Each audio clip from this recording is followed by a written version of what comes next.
Hello সবাইকে, কি অবস্থা তোমাদের সবার? আশা করছি তোমরা সবাই ভালো আছো। তোমাদের সবাইকে ওয়েলকাম করছি আমাদের প্যারাগ্রাফের ওয়ান শট ক্লাসে। তো এখানে কি লেখা বলো তো? The art of free hand writing. দেখো, প্রথমেই তোমাদেরকে একটা ডিসক্লেইমার দিয়ে দিই, এইটা এরকম কোনো ক্লাস না যে আমি তোমাকে 5টা ফরম্যাট দেখাবো যে এই 5টা কৌশলে আপনি 50টা প্যারাগ্রাফ লিখুন, এই 10টা কৌশলে আপনি 200টা প্যারাগ্রাফ লিখুন। কারণ এগুলো হচ্ছে সাব স্ট্যান্ডার্ড কিংবা বিলো স্ট্যান্ডার্ড লেখা, এবং এই জন্যই, ঠিক এই কারণেই এই অভ্যাসটা আমাদের মধ্যে গড়ে উঠছে। দেখে ঢাবিতে 90% প্লাস স্টুডেন্ট ইংলিশ রাইটিং এ ফেল করে। ঠিক আছে, কারণ এগুলো একাডেমিক রাইটিং ভাই। এখানে তুমি মন চাইলে ভালো দিকগুলা নিয়ে একটা প্যারাগ্রাফ লিখলা, তুমি একই প্যারাগ্রাফ দিয়ে তুমি 10 জায়গায় লিখলে ওগুলো চলবে না ভাই। তোমার যদি ওই মেন্টালিটি থাকে যে ভাই আমি একটা দিয়ে 20টা লিখবো, তোমার জন্য এই ক্লাস না ভাইয়া, তুমি এই ক্লাসটা দেখো না। আর তোমার যদি মেন্টালিটি হয় শেখার যে আসলে একটা প্যারাগ্রাফ কিভাবে ফাংশন করে, একটা প্যারাগ্রাফের পার্ট কি কি, কিভাবে লিখতে হয়, ইন্টারন্যাশনাল স্ট্যান্ডার্ড কি, তুমি যদি সেটা জানতে চাও, শিখতে চাও এবং পরীক্ষায় অ্যাপ্লাই করতে চাও, তাহলে হচ্ছে তুমি ক্লাসটা দেখো। ঠিক আছে, খুব হার্শ কথা একদম ভিডিও শুরুতেই বলে নিলাম, বাট হা হা হা, এটাই বাস্তব। তো আজকে আমরা বেসিক্যালি ফ্রি হ্যান্ড রাইটিং এই জিনিসটা দেখবো, এবং এই ক্লাসটার নামে প্যারাগ্রাফ হইলো, ভবিষ্যতে এসে পড়ো, যাই পড়ো, সব জায়গায় এটা কাজে লাগবে। এমনকি যারা হচ্ছে ভার্সিটি ফার্স্ট ইয়ারে আসো, তোমাদের যে রাইটিং কোর্স, সেখানে গিয়ে বুঝবা যে ভাইয়া কি পড়াইছে। ঠিক আছে, এখনকার চেয়ে তখন গিয়ে বেশি ফিল করবা। আর আরেকটা কথা, আজকে প্যারাগ্রাফের কোনো সাজেশন দিব না যে ভাই এই কয়টা প্যারাগ্রাফ পড়লেই হবে। তুমি আজকের ক্লাসটা করবা, করে একটু একটা দিন চর্চা করবা, ঠিক একটা দিন পরেই প্যারাগ্রাফের কোন কোন প্যারাগ্রাফ গুলো আসার মতো সেটার আমি হচ্ছে তোমাদেরকে সাজেশন দিয়ে দিব। তো আর কথা নয়, চলো শুরু করা যাক। যেটা দেখার চেষ্টা করব আমরা, সেটা হচ্ছে একাডেমিক রাইটিংটা দেখার চেষ্টা করব। আমরা একাডেমিক ফরম্যাটটা হচ্ছে দেখার চেষ্টা করব কিভাবে আমরা হচ্ছে লিখব। তো ধরো একটা একাডেমিক রাইটিংয়ে টিচাররা কি এক্সপেক্ট করে, প্যারাগ্রাফের ক্ষেত্রে কি এক্সপেক্ট করে, রাইট? এইটা আমাদের বুঝতে হবে। আচ্ছা, ধরো তোমাকে 5টা বাক্য লিখতে বলছে, রাইট? তোমাকে 5টা বাক্য লিখতে বলছে এবং সেখানে তোমার 5 নাম্বার। এরকম যদি হয় না, তাহলে ব্যাপারটা এরকম যে তোমার প্রত্যেকটা সেন্টেন্স ভ্যালুয়েবল, তোমার প্রত্যেকটা সেন্টেন্সে মার্ক ক্যারি করবে। এখন একটা 5 লাইন লিখতে বললে এই টিচাররা আসলে বুঝে যায় যে তুমি কি লিখতে পারো বা তোমার হচ্ছে রাইটিং ক্যাপাবিলিটিটা কিরকম। সো এরকম আমাদের যদি 5 লাইনও লিখতে বলে ঢাবিতে, ধরো আমাদের টপিক সেন্টেন্সের জন্য 1 নাম্বার, টার্মিনেটরের জন্য 1 নাম্বার, আর মাঝখানের বডিটুকুর জন্য নাম্বার, এইভাবে ভাগ করে। কারণ এখানে ম্যাক্সিমাম টিচারই যারা খাতা দেখে বা প্রশ্নগুলো করে, তারা নর্থ আমেরিকা কিংবা কানাডা কিংবা অস্ট্রেলিয়ার একটা রাইটিং এর উপর একটা ডিগ্রি বা ইংলিশের উপর একটা ভালো ডিগ্রি আছে। সো তারা এই জিনিসগুলো মেনটেন করবে। সো একটা প্যারাগ্রাফ লিখতে গেলে প্রথমেই আমাদের যেটা লিখতে হবে সেটা হচ্ছে টপিক সেন্টেন্স অথবা ইন্ট্রোডিউসার। টপিক সেন্টেন্স অথবা ইন্ট্রোডিউসার। এখন এই টপিক সেন্টেন্সটা কিভাবে লেখে সেটা আমরা দেখব। আচ্ছা, তারপরে আমাদের যে পার্টটা থাকে টপিক সেন্টেন্সের পরে, সেটাকে আমরা বলবো মেইন বডি। ঠিক আছে, মেইন বডি। এখন টপিক সেন্টেন্সটা কি, কিভাবে লেখে আমরা বিস্তারিত দেখব। টপিক সেন্টেন্সটা মূলত এমন একটা সেন্টেন্স যেটা তোমার পুরা প্যারাগ্রাফের রিফ্লেকশন, অর্থাৎ তোমার রিডার, এক্ষেত্রে তোমার রিডারটাকে তোমার টিচার জাস্ট একটা লাইন পড়ে বুঝতে পারবে যে আসলে কি বোঝানো হচ্ছে বা কি কনভে করতে চাচ্ছে, কি মেসেজটা দিতে চাচ্ছে। এটা হচ্ছে তোমার কোথায় উঠে আসবে, প্যারাগ্রাফের টপিক সেন্টেন্স অথবা ইন্ট্রোডিউসারে। এই জিনিসটা আমরা দেখব কিভাবে লেখা একাডেমিক ফরম্যাট অনুসারে আমরা হচ্ছে দেখব। এরপরে আমাদের যে পার্টটা থাকে সেটা হচ্ছে মেইন বডি। আচ্ছা, মেইন বডি তো বুঝলাম ভাইয়া। মেইন বডিতে আসলে আমার কি থাকবে, কিছু কন্ট্রোলিং আইডিয়াস থাকবে, যেটা তোমার পুরা প্যারাগ্রাফটাকে কি করবে বলো তো, কানেক্ট করবে। পুরা প্যারাগ্রাফটাকে কানেক্ট করবে, আমার কিছু কন্ট্রোলিং আইডিয়াস থাকবে। একটা জিনিস হচ্ছে স্টেটমেন্ট অফ জেনারেল, অথবা এটাকে আমরা অনেক সময় এসে লেখার ক্ষেত্রে থিসিস স্টেটমেন্টও বলি, বাট প্যারাগ্রাফের ক্ষেত্রে এই জিনিসটা না দিলেও হবে এবং ম্যাক্সিমাম ক্ষেত্রে আমরা দেই না। সো এটা ইম্পর্টেন্ট কিছু না। আমার কিছু কন্ট্রোলিং আইডিয়াস থাকবে, যেটা আমার পুরো প্যারাগ্রাফের ব্যাপারে কথাবার্তা বলবে, পুরো প্যারাগ্রাফের আইডিয়াটাকে কি করবে বলো তো, কন্ট্রোল করবে। আচ্ছা, তো এই মেইন বডিতে কন্ট্রোলিং আইডিয়া হিসেবে কি কি থাকতে পারে, কিছু সাপোর্টিং লাইন থাকবে, যে একটা কেন হচ্ছে, কিসের জন্য হচ্ছে, এই ধরনের আমার মেইন বডিতে কিছু কথাবার্তা থাকবে যে কন্ট্রোলিং আইডিয়াকে আমার সাপোর্ট করবে। ধরো একটা লাইনকে আমি বললাম এবং একে আমাদের কি করতেছে, সাপোর্ট করতেছে, এইটার পক্ষে আমার কিছু কথাবার্তা থাকবে। ঠিক আছে। আচ্ছা, তারপর আমাদের লাস্টে যেটা থাকবে সেটা হচ্ছে টার্মিনেটর। লাস্টে আমাদের কি থাকবে বলো তো, লাস্টে হচ্ছে আমাদের টার্মিনেটর, লাস্টে হচ্ছে আমাদের টার্মিনেটর, অর্থাৎ আমরা কোন একটা কিছু কনক্লুশন বা টার্মিনেট করতেছি। এটাও কিভাবে লিখতে হয় দেখবো। সো আমাদের মানব দেহের যেরকম গঠন আছে না ভাইয়া, প্যারাগ্রাফেরও এটা হচ্ছে গঠন, প্যারাগ্রাফেরও এটা হচ্ছে গঠন, এবং আমাদের একাডেমিক রাইটিং এ এই গঠনটা অনুসরণ করে আমাদেরকে হচ্ছে লিখতে হবে, আমাদেরকে এই গঠনটা অনুসরণ করে লিখতে হবে, ঠিক আছে? তো চলো আমরা হচ্ছে সামনে আঁকি। তো এখন তোমাদের মনে প্রশ্ন আসতে পারে, টিচাররা আসলে কি দেখে মার্কস দেয়? দেখো ঢাবিতে এই জিনিসটা মেনটেন করার টিচাররা চেষ্টা করে, অ্যাটলিস্ট চেষ্টা করে। সো আমাদের যে কোনো ইন্টারন্যাশনাল এক্সাম যেগুলো আছে, বিশেষ করে আইএলটিএস এক্সামের রাইটিং পার্টে আমাদের 4টা জিনিস দেখে মার্কস দেয়। তো প্রথম জিনিসটা হচ্ছে টাস্ক অ্যাচিভমেন্ট। টাস্ক অ্যাচিভমেন্ট এটার উপর আমাদের 25% মার্কস থাকে। তো টাস্ক অ্যাচিভমেন্টটা কি ভাইয়া? টাস্ক অ্যাচিভমেন্টটা মানে হচ্ছে, ধরো তোমাকে বললো যে গ্লোবাল ওয়ার্মিং নিয়ে একটা প্যারাগ্রাফ লিখতে, তো তুমি গ্লোবাল ওয়ার্মিং সম্পর্কে কতটুকু তথ্য জানো, তুমি গ্লোবাল ওয়ার্মিং রিলেটেড কতটুকু তথ্য জানো, বা গ্লোবাল ওয়ার্মিং রিলেটেড তোমার হচ্ছে টপিক ওয়াইজ নলেজটা কি, সেই জিনিসটাকে আমরা বলতেছি টাস্ক অ্যাচিভমেন্ট, এবং এখানে আমাদের 25% টোটাল মার্কেট অ্যালোটেড থাকে। এখন হচ্ছে কোহেরেন্স এবং কোহেশন। যদি আমরা সোজা বাংলা কথায় বলি, সোজা বাংলা কথায় বলি, তাইলে আমরা এটাকে বলতে পারি use of connectors, use of connectors. এবং কানেক্টরস গুলা শুধু ইউজ করলেই হবে না, সেটা মেইন টপিকের সাথে কিভাবে রিলেটেড ওই জিনিসগুলো আমাদের দেখাইতে হবে। তারপর হচ্ছে লেক্সিক্যাল রিসোর্সেস, সোজা বাংলা কথায় ভোকাবুলারি। আচ্ছা, খালি কি যেন তেন ভোকাবুলারি হইলে হবে না, আমাদের কনটেক্সচুয়াল ভোকাবুলারি জানতে হবে। যেরকম গ্লোবাল ওয়ার্মিং এর সাথে কনটেক্সচুয়াল ভোকাবুলারি কি হতে পারে, প্রাসঙ্গিক ভোকাবুলারি কি হতে পারে জানতে হবে। ধরো তোমাকে মোবাইল ফোন নিয়ে আসলো, এর সাথে প্রাসঙ্গিক একটা ভোকাবুলারি হইতে পারে কাটিং এজ টেকনোলজি, মানে লেটেস্ট টেকনোলজি, এরকম রিলেটেড ভোকাবুলারিগুলো জানতে হবে। ওকে, তারপরে আমাদের গ্রামাটিক্যাল রেঞ্জ অ্যান্ড অ্যাকিউরেসি, অর্থাৎ আমরা কত wide range of grammatical structure ব্যবহার করতে পারছি, কতটা সুন্দরভাবে গ্রামারকে ইউজ করতে পারছি, প্লাস আমাদের অ্যাকিউরেসিটা কত থাকছে, তার উপর 25% মার্কস অ্যালোটেড। আমাদের দেশের টিচারদের মানে এইচএসসি লেভেলে একটা চিন্তা থাকে, আচ্ছা এ আমার কাছে পড়ে, একে আমি চিনি, নাম্বার বেশি দিচ্ছি, বাট এইটা নিয়ম না। যে কোনো স্ট্যান্ডার্ডাইজ টেস্টে এইটা হচ্ছে নিয়ম, এইভাবে দেয়। এখন বলবা যে ভাইয়া এই জিনিস দেখে আমি কি করবো, এভালুয়েশন ক্রাইটেরিয়া দেখে আমি কি করবো, আমি তো আর এটা দাগাবো না, মানে আমি তো আর খাতা দাগাবো না বা খাতা কাটবো না। না, তুমি যদি জানো না ভাইয়া কোনটাতে কত মার্কস করে দিবে অ্যাটলিস্ট অ্যাডমিশনের টাইমে, তাহলে তুমি একটু ক্লিয়ার থাকতে পারবা, বা তুমি এইভাবে তোমার প্যারাগ্রাফটাকে বিল্ড আপ করতে পারবা, ঠিক আছে? ওকে, চলো আমরা হচ্ছে সামনে চলে যাই। এখন ওই যে বললাম বিভিন্ন মেকানিজম, আসলে আমরা একটু রিক্যাপ করি। প্রথমে আমাদের প্যারাগ্রাফের কি থাকবে বলতো, একটা টপিক সেন্টেন্স কিংবা ইন্ট্রোডিউসার থাকবে। ওকে, তারপরে আমাদের কি থাকবে বলতো, তারপরে আমাদের ডেভেলপার্স অথবা সাপোর্টিং ডিটেলস থাকবে, অর্থাৎ এই রিলেটেড আমাদের কথাবার্তাগুলো থাকবে। ওকে, তারপরে হচ্ছে আমাদের কি থাকবে বলতো, কোহেরেন্স এবং কোহেশন, অর্থাৎ আমাদের প্রত্যেকটা সেন্টেন্সের একটার সাথে আরেকটার কানেকশন কি, বা মেইন টপিকটার সাথে কানেকশন কি, এই জিনিসটা আমরা দেখব, এবং এইটাই হচ্ছে আমাদের কোহেরেন্স এবং কোহেশন, যেটা আমরা দেখব। এখন জাস্ট তোমাদেরকে সামারাইজ করতেছি পুরো বিষয়টা, রাইট? তারপরে আমাদের যেটা থাকবে টার্মিনেটর অথবা কনক্লুশন, অর্থাৎ আমরা একটা জিনিস শেষ করব, আমরা একটা জিনিস শেষ করব, ঠিক আছে? সো এতটুকু ছিল কি আমাদের প্যারাগ্রাফের বেসিক আইডিয়া। তো প্যারাগ্রাফের বেসিক আইডিয়া তোমরা ক্লিয়ার কিনা আমাকে একটু কমেন্টে জানাবা যে ভাইয়া প্যারাগ্রাফের বেসিক আইডিয়া আমাদের ক্লিয়ার। তাহলে হচ্ছে আমরা সামনে চলে যাই, আমরা সামনে চলে যাই। এখন প্যারাগ্রাফ না অনেক ধরনের হতে পারে। আমাদের এইচএসসি লেভেলে বা অ্যাডমিশনের কোয়েশ্চেনগুলো অ্যানালাইসিস করলে আমরা 4 ধরনের প্যারাগ্রাফ দেখতে পারি।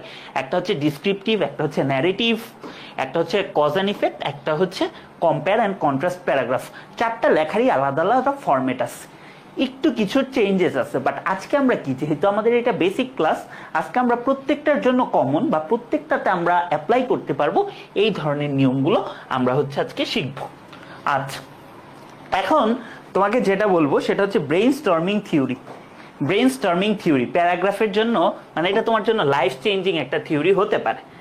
এখন কোনো কিছু লেখার আগে আমাদেরকে চিন্তা করতে হবে, কোনো কিছু লেখার আগে চিন্তা করতে হবে যে আমি কিভাবে লিখবো, আমি কি কি লিখবো, এগুলা নিয়ে আমার চিন্তা ভাবনা করতে হবে, রাইট? তো এই চিন্তা ভাবনা যে করাটা, সেইটাই হচ্ছে ব্রেইন স্টর্মিং। অর্থাৎ তোমার ব্রেইনে কি ঝড় তুলতে হবে, তোমার ব্রেইনে ঝড় তুলতে হবে। কিসের ঝড় তুলতে হবে বলো তো? চিন্তার ঝড় তুলতে হবে। এখন ধরো অনেক সময় আমাদের অ্যাডমিশনে হয়তো বা আমরা এক্সট্রা পেজ পাই না, বা এইচএসসিতে আমরা ইচ্ছা করলে লাস্টের পেজটাকে আমরা ইউজ করতে পারি ব্রেন স্টর্মিং এর জন্য। আমার এটা একটা পেজ, এখানে বক্স কোর্সই করার দরকার নেই, আমি এভাবে একটা টান দিব বা আমি ছোট্ট করে পরীক্ষার প্রশ্নেই ব্রেন স্টর্মিংটা করব। আচ্ছা, ব্রেন স্টর্মিংটা যদি করতে চাই, ধরো প্রত্যেকটা জিনিসেরই কিছু কি ওয়ার্ড আছে, কি ওয়ার্ড আছে অ্যাডমিশন রিলেটেড, মানে অ্যাডমিশনের স্টুডেন্টরা অবশ্যই ফ্রেজ নিয়ে পরিচিত, কিছু কি ওয়ার্ড আছে বা কিছু ফ্রেজ আছে টপিক রিলেটেড, যেগুলো আমরা এক পাশে লিখতে পারি, ডান সাইড বাম সাইড কোনো ইস্যু না, আমি এই সাইডে লিখি, ঠিক আছে। আর এই পাশে আমি কিছু আমার পছন্দের গ্রামাটিক্যাল স্ট্রাকচার লিখবো, কিছু পছন্দের গ্রামাটিক্যাল স্ট্রাকচার লিখবো। কেন লিখবো ভাইয়া? এই পাশে আমি যা লিখবো ছোট ছোট ছোট ছোট করে পয়েন্ট আকারে লিখবো, ঠিক আছে, ছোট ছোট করে পয়েন্ট আকারে লিখবো। ধরো আমি এই পাশে একটা আসলো যে importance of learning English, importance of learning English তোমার কোন কোন কাজে লাগে? ইম্পর্টেন্স অফ লার্নিং ইংলিশ ধরো আমার হায়ার এডুকেশনে কাজে লাগে না? অবশ্যই কাজে লাগে, আমার হায়ার এডুকেশনে কাজে লাগে। আচ্ছা, লিখলাম। তাহলে এখন হায়ার এডুকেশন রিলেটেড আমি 3-4টা সেন্টেন্স লিখবো, ধরো 2 পাতা লিখতে চাইলে, বা অ্যাডমিশনে তো আরো প্রিসাইজ আরো কম লিখবো। তারপর ধরো আমার মডার্ন টেকনোলজিতে ইম্পর্টেন্স অফ লার্নিং ইংলিশ লাগে, টেকনোলজি চালাইতে হলে ইংলিশ রিলেটেড নলেজ লাগে। এরপর আমার ইংলিশটা কেন লাগে? জবে লাগে, তাই না? জবে লাগে। এছাড়া আমার ইংলিশটা আর কিসে কিসে লাগে বলো? এছাড়া হ্যাঁ, আমি তো হায়ার এডুকেশন বলছি, তাছাড়া রিসার্চের ক্ষেত্রেও লাগে, যদিও হায়ার এডুকেশনের মধ্যে পড়ে, তাও আমরা বললাম রিসার্চের ক্ষেত্রে পড়ে। সো এই পয়েন্টগুলোকে আমরা বাড়ায় বাড়ায় এখন লিখবো। এই পয়েন্টগুলোর উপর ভিত্তি করেই আমরা কি করব বলো তো? আমরা প্যারাগ্রাফটা লিখবো। আর লেফট সাইডে আমাদের কিছু পছন্দের গ্রামাটিক্যাল স্ট্রাকচারগুলো লিখে রাখবো। পছন্দে কিরকম? ধরো তোমাদেরকে ফার্স্ট পেপার পড়ানোর আগে অক্সফোর্ড কমার ইউজ পড়াইছি, এন্ড এর আগে কমা, রাইট? অক্সফোর্ড কমার ইউজ দেখাইছি, অক্সফোর্ড কমার ইউজ দেখাইছি, ঠিক আছে। আচ্ছা, তারপর ধরো তোমাদের স্পেশাল ইউজটা যখন করাই তখন কিন্তু একটা জিনিস পড়াই, ডাবল কম্পারেটিভ, যেরকম the more you read the more you learn, এই ধরনের বাক্য কিন্তু আমরা লিখতে পারি, রাইট? তারপর ধরো আরেকটা লিখতে পারি নট অনলি বাট অলসো, এগুলো আমার ফেভারিট গ্রামাটিক্যাল রেঞ্জ বা স্ট্রাকচার। তারপর কোহেসিভ ডিভাইস মানে কি? আমি কিছু কানেক্টরস ইউজ করব, যে জিনিসগুলো আমি লিখে রাখতেছি। তো এটা লিখে রাখলে হবে কি, ধরো তারপর কন্ডিশনালস গুলো আমরা অ্যাপ্লাই করতে পারি। 4 ধরনের কন্ডিশনাল, কিছু ভোক্যাব, কিছু রিলেটেড ভোক্যাব, যেরকম ধরো মোবাইল ফোন যদি আমরা লিখি কাটিং এজ টেকনোলজি, এই ধরনের কিছু ভোক্যাব আমরা আগে থেকেই চিন্তা করে রাখবো যাতে আমরা লিখতে পারি। সো চিন্তাতে আমাদের বেশি সময়টা দিতে হবে। তারপর ধরো সিম্পল কমপ্লেক্স কম্পাউন্ডে আমরা লিখতে পারি, তারপর ধরো অ্যাক্টিভ প্যাসিভে লিখতে পারি, এগুলা আমরা লিখতে পারি, বুঝছো? এগুলা আমরা লিখতে পারি। সো এইটা কেন, এই জিনিসটা করার উদ্দেশ্য কি? যাতে কোনো একটা কিছু লেখার আগেই তোমার মাথায় চলে আসে, আচ্ছা আমার এই জিনিসগুলো লিখতে হবে, আমার এই জিনিসগুলো লিখতে হবে। তো এই জন্যই মূলত হচ্ছে আমার এই কাজটা করা। সো এই পাশে আমি কি লিখবো বলতো? কি ওয়ার্ডগুলো লিখবো। আর এই পাশে লিখবো কি বলতো? এই পাশে আমাদের গ্রামাটিক্যাল রেঞ্জ অথবা স্ট্রাকচারগুলো আমরা লিখবো। সো এই পর্যন্ত তোমরা ক্লিয়ার কিনা আমাকে একটু বলো যে ভাইয়া এই পর্যন্ত হচ্ছে আমি ক্লিয়ার। তো এই পর্যন্ত যদি ক্লিয়ার হও তাহলে ভাইয়া কি আমরা সামনে আগাবো। চলো আমরা একটু ব্রেইনস্টর্মিংটা করি। কি কাজে লাগে? ধরো ইম্পর্টেন্স অফ লার্নিং ইংলিশ কি কি কাজে লাগে বলো তো? ধরো আমাদের একটা কাজে লাগে হচ্ছে ব্রেইনস্টর্মিং এর ক্ষেত্রে, একটা কাজে লাগে হচ্ছে কিসে? গ্লোবাল কমিউনিকেশনে। আমাদের কিন্তু লিঙ্গুয়া ফ্রাঙ্কা বা হচ্ছে আমাদের গ্লোবাল ল্যাঙ্গুয়েজ কোনটা? আমাদের ইংলিশ, রাইট? সো আমাদের কি গ্লোবাল কমিউনিকেশনে ইংলিশটা কাজে লাগে। তারপরে ধরো আমাদের আর কি কি কাজে লাগে? আমাদের হায়ার স্টাডিজে লাগে। তারপরে আমাদের কিসে কাজে লাগে বলো তো? আমাদের জবসে কাজে লাগে, আমাদের জবসে কাজে লাগে। তো এই কাজগুলাতে কি আমাদের ইংলিশ কাজে লাগে। তারপর ধরো আমাদের টেকনোলজিতে লাগে। সো এইরকম আরো কি কি হচ্ছে জায়গায় লাগে, এগুলা কিন্তু আমরা নোট করে রাখতেছি এবং এগুলা দিয়ে আমরা সেন্টেন্স মেক করে পরবর্তীতে আগাবো। ওকে, চলো আমরা হচ্ছে সামনে যাই। এখন তোমাদের একটা কমন প্রশ্ন যে ভাইয়া চিন্তা তো করতে বললেন, আমাদের তো চিন্তাই সমস্যা, আমাদের তো চিন্তাই সমস্যা, আমরা তো চিন্তা করতে পারি না, চিন্তা কিভাবে করব, তাই না? তো যারা হচ্ছে বিবিএ পড়ে তাদেরকে একটা থিওরি পড়ানো হয়, যেটাকে বলা হয় হচ্ছে প্যাস্টেল থিওরি। অর্থাৎ প্রত্যেকটা বিষয় তুমি এই মাপকাঠিতে এবং এইটার সাথে তুলনা করে তুমি লিখতে পারবা। তো প্যাস্টেল থিওরিটা কি ভাইয়া? প্যাস্টেল, পিতে কি বলতো, পিতে হচ্ছে পলিটিক্যাল। দুনিয়াতে যে কোনো কিছুতে তুমি পলিটিক্যাল একটা কিছু খুঁজে পাবা। আর এখানে কি আছে, প্লাস মাইনাস। এখানে একটা কথা বলি, প্লাস মানে ধরো পলিটিক্যাল কোন একটা ইস্যু রিলেটেড পজিটিভ একটা কথা, মাইনাস মানে নেগেটিভ একটা কথা। যেহেতু একাডেমিক রাইটিং, আমরা চেষ্টা করব এই জিনিসটা অ্যাভয়েড করার, শুধু পজিটিভ কথাবার্তা লেখারই চেষ্টা করব। এখন বলতে পারো, আচ্ছা ভাইয়া ইসে কি মানে ইম্পর্টেন্স অফ লার্নিং ইংলিশ আমার পলিটিক্যাল কি বিষয় আছে? হ্যাঁ, এখানেও পলিটিক্যাল বিষয় আছে। ধরো হচ্ছে জাতিসংঘে বা কোনো জায়গায় তোমার হচ্ছে কি পলিটিক্যাল কোনো কিছু হবে, তখন কি তোমার কমন ল্যাঙ্গুয়েজটা কি হবে, ইংলিশ হবে, রাইট? তো এটা আমরা দিতে পারি। তারপর হচ্ছে প্রত্যেকটা বিষয় আমাদের অর্থনীতির সাথে রিলেটেড। সো আমাদের ইম্পর্টেন্স অফ ইংলিশ লার্নিং এরও কিন্তু, লার্নিং ইংলিশেরও কিন্তু ইকোনমিক একটা ভ্যালু আছে। কি আছে, জব সেক্টরে আছে, এটা তুমি লিখতে পারো। তারপর ধরো সোশ্যাল ভ্যালু, মানে সোশ্যাল, তো সোশ্যাল দিকটা কি ইম্পর্টেন্স অফ লার্নিং ইংলিশে? ধরো ভালো জব টব পাইলে তোমার সোশ্যাল ডিগনিটি বেড়ে যাবে, সো এই ব্যাপারটা তুমি ইন্ট্রোডিউস করতে পারো। টেকনোলজিক্যাল যে কোনো বিষয়ই আছে, এই যে ধরো করতেছি টেকনোলজির মেইন ল্যাঙ্গুয়েজ, যতই কোডিং হোক, বাট জিনিসটা কি দিয়ে ইনিশিয়েট হচ্ছে, বা এটার হচ্ছে মানে কি মানুষের ল্যাঙ্গুয়েজ কোনটা, মানুষের ল্যাঙ্গুয়েজ কিন্তু ইংলিশ, সো এটা একটা তোমরা বলতে পারো। তারপর ধরো লিগাল ইস্যু, এখন বলতে পারো হ্যাঁ ইম্পর্টেন্স অফ লার্নিং ইংলিশে লিগাল কি ইস্যু আছে, তাই না? ধরো বড় বড় মানে আইন রিলেটেড যা আছে সবকিছুই, বই খাতা থেকে শুরু করে সবকিছুই ইংলিশে। সো এখানে আমার কি আছে বলতো, আমার এখানে একটা লিগাল ইস্যু আছে, আমার এখানে একটা লিগাল ইস্যু আছে। আচ্ছা, তারপরে আমার কি বলতো, এনভায়রনমেন্টাল ইস্যু। তো এনভায়রনমেন্টাল ইস্যু কি হইতে পারে ইম্পর্টেন্স অফ লার্নিং ইংলিশে? আমাদের এনভায়রনমেন্ট রিলেটেড বিভিন্ন কি আছে বলতো, সামিট কিংবা অনুষ্ঠান হয়, সেখানেও কিন্তু আমাদের ইম্পর্টেন্স অফ লার্নিং ইংলিশ লাগে।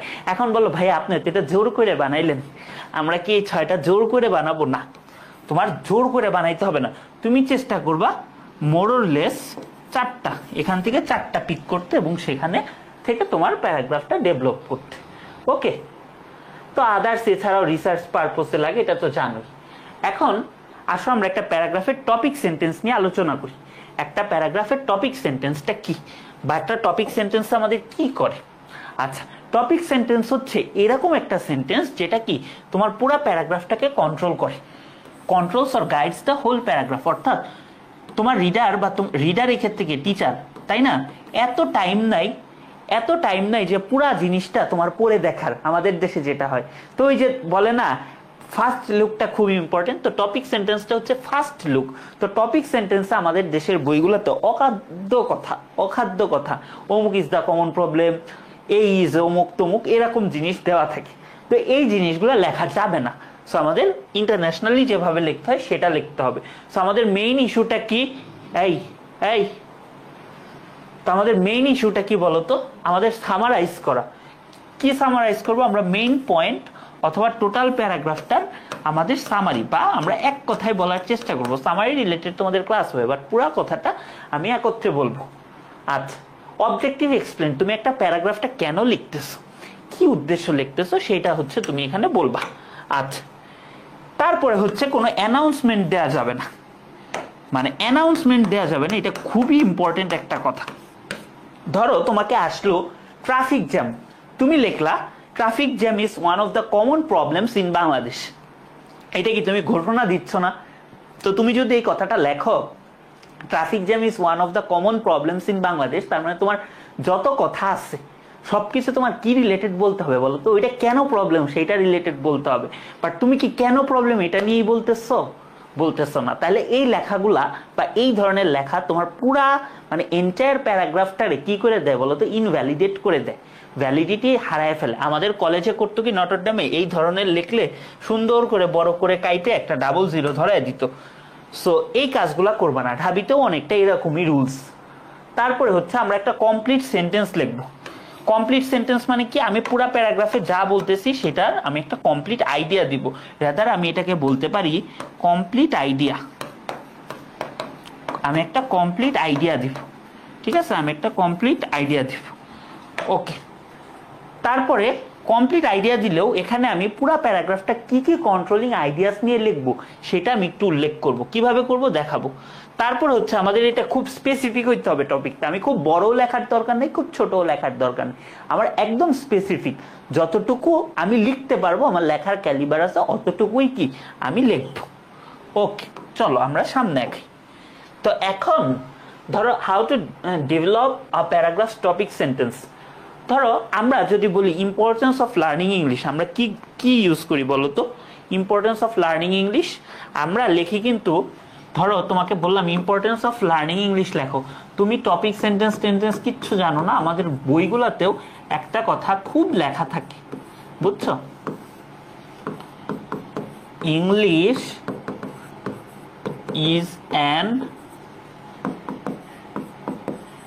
International language, right? এটা কিন্তু লেখা থাকে। আচ্ছা, English is an international language, এইটা কি টপিক সেন্টেন্স হয়? এই ধরনের টপিক সেন্টেন্স লিখলে অ্যাডমিশনে মারা, এটা হবে না, ডাবল জিরো। এইটা পড়লেই টিচার বুঝে যাবে ঢাবিতে এত কম কেন রিটেনে পাস করে, কারণ এই ধরনের জিনিস লেখে এবং টিচাররা আর খাতা দেখার মানে আগ্রহী অনুভব করে না। সো এটা একটা কি হয়ে গেছে, এটা একটা অ্যানাউন্সমেন্ট হয়ে গেছে। এটা কি হয়ে গেছে? এটা একটা অ্যানাউন্সমেন্ট হয়ে গেছে, যে আমি একটা ঘোষণা করতেছি ইংলিশ কি আমার একটা ইন্টারন্যাশনাল ল্যাঙ্গুয়েজ। আমার দরকার নেই এই জিনিসটারে আমি একটু মডিফাই করি, মডিফাই করে আমি লিখি যে আমার কিন্তু জানতে চাইছে ইংলিশের ইম্পর্টেন্সটা কি, ইংলিশটা কেন প্রয়োজন, আমার কিন্তু জানতে চাই না এটা ইন্টারন্যাশনাল ল্যাঙ্গুয়েজ না লিঙ্গুয়া ফ্রাঙ্কা নাকি। তাহলে আমি ওই ইন্টারন্যাশনাল জিনিসটাকে আনবো, কিভাবে আনবো? বিং অ্যান ইন্টারন্যাশনাল ল্যাঙ্গুয়েজ আমি এই জিনিসটাকে কি করলাম, রিপ্লেস করে দিলাম। আচ্ছা, ইংলিশের ইম্পর্টেন্সটা জানতে চাইছে, তো তোমাদের বলছিলাম না কিছু কন্ট্রোলিং আইডিয়াস রাখতে, তাহলে কি এটা ইম্পর্টেন্ট ফ্যাক্টর কিসের জন্য? গ্লোবাল কমিউনিকেশনে। তার মানে তুমি পুরো প্যারাগ্রাফে গ্লোবাল কমিউনিকেশনটাকে হাইলাইট করবা, হায়ার স্টাডিজকে হাইলাইট করবা, better jobs with ample salary. এই তিনটা তোমার কি আছে বলো তো? এই তিনটা তোমার সাব পয়েন্ট আছে, বা এই তিনটা তোমার কন্ট্রোলিং আইডিয়াস আছে, এই তিনটা তুমি হচ্ছে ইউজ করবা, তুমি এই তিনটা ইউজ করবা। ওকে, ঠিক আছে। এখন আসলে আমরা সামনে যাই। এখন প্রথমে কথা হচ্ছে আমরা আবার একটু ব্রেইনস্টর্মিং করি। হ্যাঁ, আমরা আবার একটু ব্রেইনস্টর্মিং করি।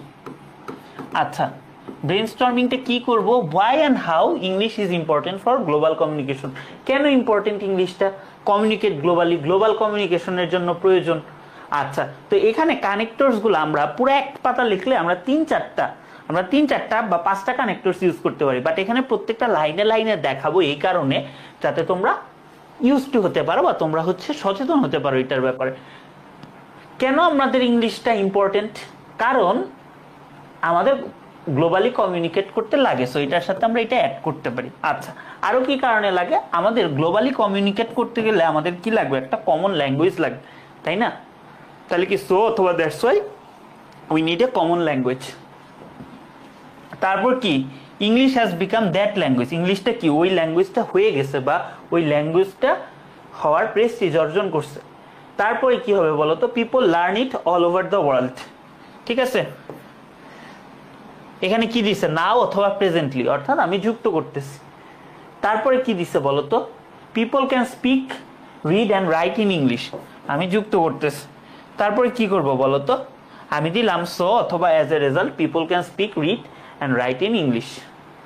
ঠিক আছে, তারপর কি? Globalisation is only possible by English. ঠিক আছে, দাস অথবা in fact globalisation is possible by কি? ইংলিশ। তো এই জিনিসগুলো অ্যাড করছে। আবারও বলতেছি, কানেক্টরস তোমার কি লাইনে লাইনে ব্যবহার করতে হবে না, বাট তুমি যদি এখন শিখো এটা কিভাবে ইউজ করতে হয় তাহলে তুমি পরীক্ষায় পারবা। তাহলে পুরো জিনিসটাকে আসো আমি একটু তুলে নিয়ে আসি এবং তুমি দেখো তোমাদের সাথে সাথেই কিন্তু আমি লিখলাম। এটা কি অন্যদের চেয়ে আলাদা হয়েছে কিনা আমরা একটু দেখি।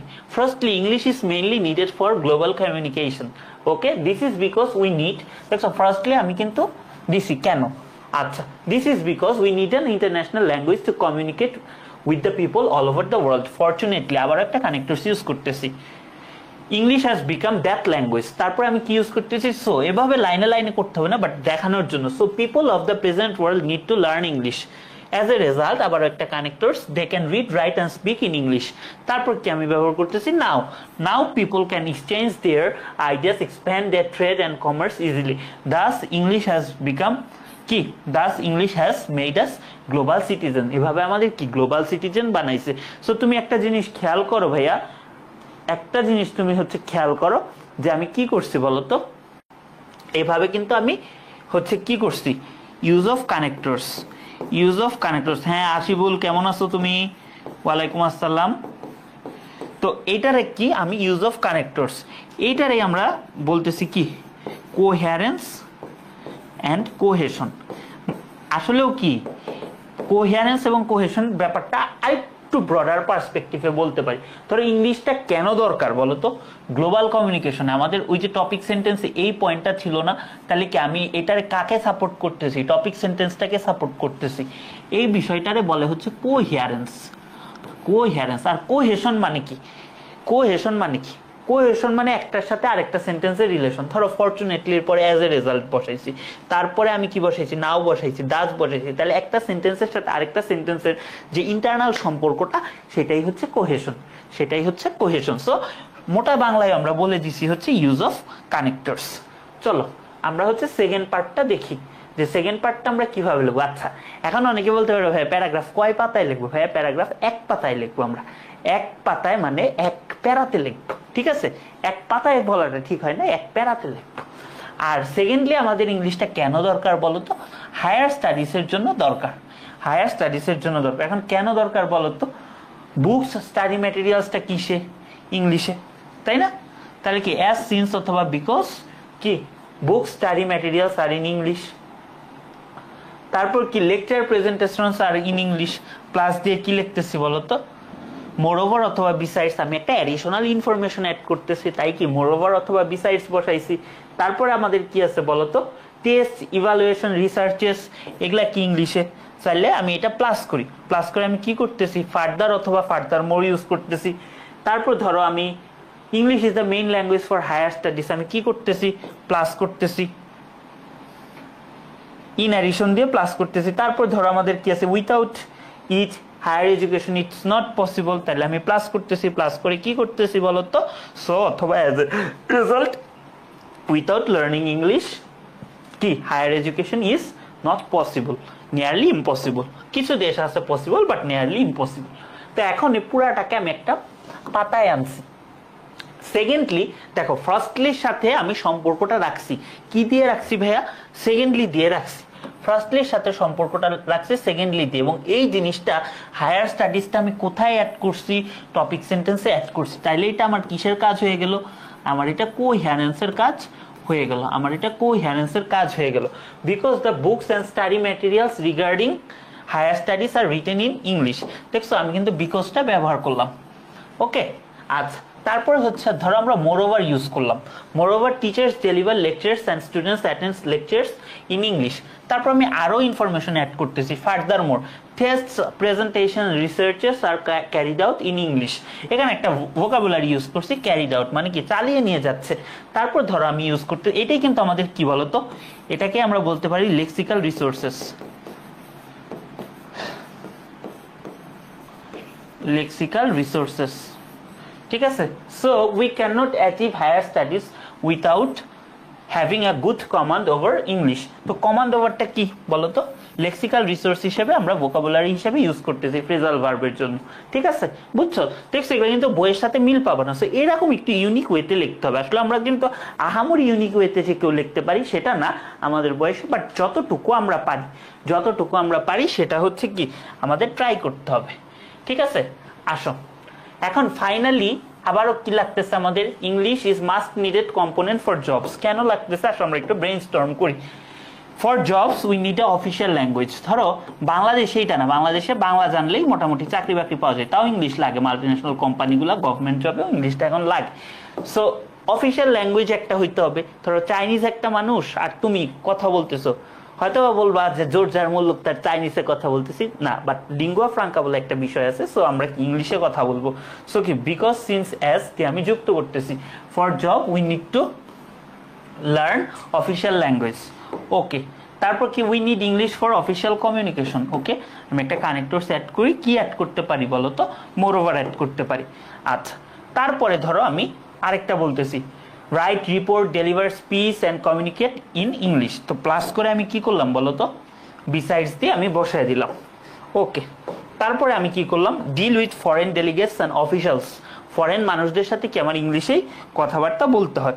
তাহলে এখানে আমি কি করলাম বলো তো, প্লাস দিয়ে বসায় দিলাম। কি দিলাম বলো তো, ফার্দার মোড দিয়ে বসায় দিলাম। এগুলো কানেক্টরসের ব্যবহার আছে, তোমাদেরকে দেখাবো কোর্সে। English has become that language. তাহলে কি এখানে আমি কি বসাইলাম, কানেক্টরস হিসেবে লাকিলি বসাইতে পারি। তারপর ধরো আমি দিলাম good writing skill, higher salary, get job easily. এটারে আমি কি দিয়ে প্লাস করতে পারি, দাস অথবা অ্যাজ এ রেজাল্ট দিয়ে আমি দিতে পারি। সো এই জিনিসটারে চলো আমি এখন পুরো একটা লাইনে আনি।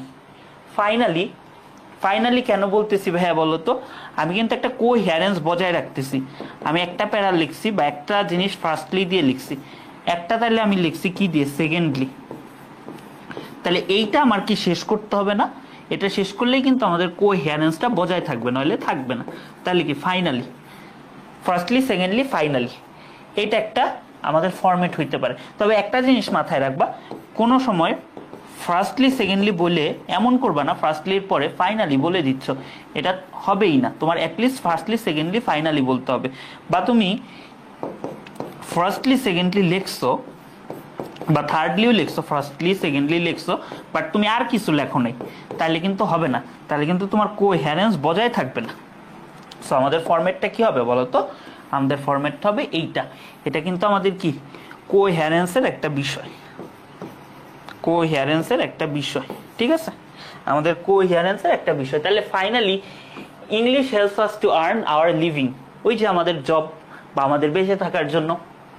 For any high rank job we need to use an official language to communicate. Moreover employees need to send and receive emails from clients and partners in English. দেখো, তারপর আবার আমরা একটা কানেক্টরস ইউজ করছি কোহেশনটা ঠিক রাখার জন্য। Job holders need to hold meeting, conferences and seminars with their customers and colleagues in English. Okay, English has achieved the prestige of being the official language. Okay, তারপর আবার একটা কানেক্টরস ব্যবহার করতেছি, therefore English knowing people are in a great demand for jobs. In addition they get better salaries with কি better facilities। তো এইভাবে আমি 3টা পাতা লিখলাম। এখন এগুলা তো লিখলাম, বডিও লিখলাম, এখন আমাদের কি লিখতে হবে বলো তো, আমাদের এখন টার্মিনেটর লিখতে হবে না বলো, আমাদের কিন্তু এখন টার্মিনেটর লিখতে হবে। তো টার্মিনেটরটা আমাদের কিভাবে লিখবো বা কনক্লুডিং সেন্টেন্স, এটা কিন্তু শেষ হয়েও আমাদের শেষ হইলো না। রবীন্দ্রনাথের এরকম একটা কথা আছে। সো অনেক টিচার আছে যারা শুরুটা পড়ে এবং শেষটা পড়ে, শুরুটা পড়ে এবং শেষটা পড়ে। তো এখন আমার শেষটা কিভাবে লিখবো সেটা আমরা দেখব। এখন এটার কাজটা কি, একটা যৌক্তিক সমাধানে নিয়ে আসা, আমার একটা যৌক্তিক সমাধানে নিয়ে আসা, to bring the paragraph to a logical conclusion। মানে আমি যাবতীয় যত কথাবার্তা বলছি না, সেটার একটা যৌক্তিক কি কনক্লুশনে নিয়ে আসা। এখন এটা অনেক ধরনের কনক্লুডিং সেন্টেন্স হইতে পারে, বাট আমরা বেসিক্যালি 2 ধরনের কনক্লুডিং সেন্টেন্স লিখি আর কি। রিস্টেট দ্য মেন আইডিয়া অথবা point of the paragraph. Restate মানে আবার বলা, আবার তুমি তোমার প্যারাগ্রাফের মেইন আইডিয়াটাকে রিস্টেট করতে পারো, আবার বলতে পারো, আবার একটু ঘুরায় বলতে পারো, যেটাকে আমরা হচ্ছে বলি প্যারাফ্রেজ। রাইটিং এর জন্য খুবই ইম্পর্টেন্ট একটা জিনিস প্যারাফ্রেজ, প্যারাফ্রেজ। ওকে, তারপর ধরো আমরা কি করতে পারি বলতো, আমরা একটা সাজেশন অফার করতে পারি, একটা ওপিনিয়ন দিতে পারি, অথবা একটা প্রেডিকশন করতে পারি। 3টা একসাথেও করতে পারি বা যে কোনো একটাও করতে পারি। এইভাবে এই 2 ভাবে আমরা হচ্ছে কি লিখতে পারি বলতো, আমরা টার্মিনেটর লিখতে পারি। ওকে, তো এখন একটা টিপস দিই তোমাদেরকে, কানেক্টরস পড়ানোর সময় বারবার বলছি, সেটা কি বলতো, আমাদের কনক্লুশনের জন্য কিছু কানেক্টরস ব্যবহৃত হয়। এই জিনিসগুলো আমরা ব্যবহার করব, যেরকম to conclude, in the final analysis, as mentioned above, overall, finally, to sum up, এগুলো আমরা ব্যবহার করব। এগুলো আমরা অবশ্যই ইউজ করব। এই ছোট ছোট জিনিসগুলো অনেক ডিফারেন্স মেক করে, ঠিক আছে। সো আমরা এখানে কি বলতেছি, to sum up, the importance of learning English lies in, মানে অন্তর্নিহিত কিসের উপরে ভাই, গ্লোবাল কমিউনিকেশন। ওই যে আমার টপিক সেন্টেন্সটারে আমি রিস্টেট করতেছি, global communication, higher studies, getting high paid jobs and so on, এভাবে কিন্তু আমরা বলতে পারি। আবার ধরো আমরা বলতে পারি সেম জিনিসটাই, যে finally the necessity of English language acquisition. তো আচ্ছা, এই জিনিসটারই বলে হচ্ছে প্যারাফ্রেজ করা। দেখাবো তোমাদেরকে, সেটা হচ্ছে ইম্পর্টেন্স অফ লার্নিং ইংলিশ। টপিকটা কি ছিল ভাইয়া? Importance of learning English. তো এইটারই আমি না চেঞ্জ করছি, একটু ঘুরাইছি। এখন এগুলা এআই করে দেয়, বাট কিভাবে করে সেটা একটু দেখো। ইম্পর্টেন্সটা আমি নেসেসিটি বলতে পারি, importance of necessity of learning English. কোনো ধরনের ল্যাঙ্গুয়েজ শেখার ওইটারে অ্যাকুইজিশন বলা হয়, অর্জন করা বা ভেতর থেকে শেখা আর কি। তাহলে ইংলিশ ল্যাঙ্গুয়েজ অ্যাকুইজিশন বলতে পারি, লার্নিং ইংলিশকে ইংলিশ ল্যাঙ্গুয়েজ অ্যাকুইজিশন বলতে পারি। Is must needed for diversified reasons, মানে বিভিন্ন কারণে প্রয়োজন। অ্যান্ড ডাইভার্সিফাইড রিজনটা কি কি এটা তোমার আর বলতে হলো না, ওই জিনিসটারে তোমার আর রিস্টেট করছো, বাট আইডিয়াটা ইমপ্লিসিট রাখছো, অর্থাৎ নিজের মধ্যে রাখছো, কি কি রিজন বলো নাই। এই হচ্ছে আমাদের টোটাল টার্মিনেটর। তো এখন আমরা যদি পুরা প্যারাগ্রাফটা এখানে কিন্তু আমরা লিখে দিছি, সুন্দর করে আমরা লিখে দিছি, বুঝছো? তো পুরা প্যারাগ্রাফের আইডিয়াগুলা তোমাদের কাছে ক্লিয়ার কিনা তোমরা একটু বলবা, ঠিক আছে? তো তোমাদের জন্য আমার একটা HW আছে, সেটা হচ্ছে এই যে তোমরা ইটা করবা। এখানে আমি ব্রেনস্টর্মিং করে দিছি, মোবাইল ফোনটা কিভাবে লিখতে হয় এটা তোমরা আমাকে লিখে দেখাবা, ঠিক আছে? লিখে তোমরা গ্রুপে পোস্ট করবা, আমি হচ্ছে তোমাদেরকে চেক করে দিব, ঠিক আছে? আর টার্মিনেটরটাও কিভাবে করবা বলা আছে, ঠিক আছে? এই হচ্ছে আমাদের প্যারাগ্রাফের উপর বেসিক লেকচার। এখন আমাদের বিগত সালে ঢাবিতে কি ধরনের প্রশ্নগুলো আসছে, সাধারণত আগে 10 নাম্বার আসতো, এখন 5 নাম্বারেরই প্যারাগ্রাফ আসে, হয়তো 5-6টা লাইন লিখতে হবে। সো 5-6টা লাইন কি ফরম্যাটে লিখবা, একাডেমিক ফরম্যাটটা আশা করি তোমরা বুঝতে পারছো।